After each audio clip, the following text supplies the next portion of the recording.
Est-ce que vous êtes pour ou contre la carte territoriale que vient de voter le Sénat avec 15 régions?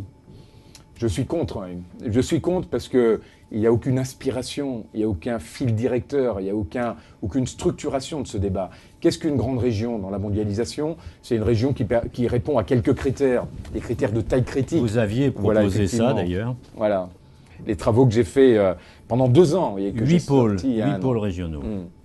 8 pôles régionaux construits sur une batterie de critères, hein, avec à peu près 200 pages de travaux qui accompagnent cette carte, en disant en gros, le territoire de développement d'avenir, il doit avoir un seuil critique, une taille critique, notamment pour mobiliser des moyens, des ressources financières, pour réinjecter dans l'économie et dans les infrastructures. Il doit être connecté à l'hinterland des grands ports maritimes français. C'est les grands corridors, finalement, qui redonnent à nos territoires un lien avec la mondialisation. Et enfin, ces nouvelles échelles doivent être construites dans cette idée d'avoir des économies complémentaires. Vous voyez, parce que les aléas de l'économie mondiale fait que finalement un secteur peut marcher, puis ne plus marcher, se remettre en cause. Et beaucoup d'économistes ont travaillé sur l'équilibre d'un territoire. Donc vous visiez une France dans la mondialisation et non pas Comment vous qualifieriez ces cartes?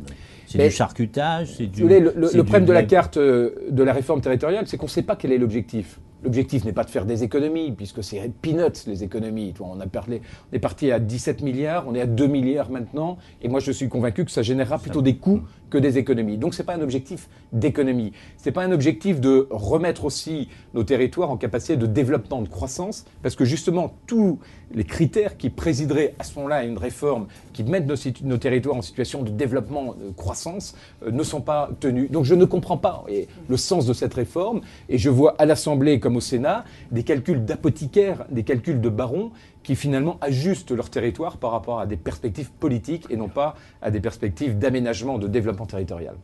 Autre question institutionnelle, réformer le Sénat pour le fusionner avec le Conseil économique et social?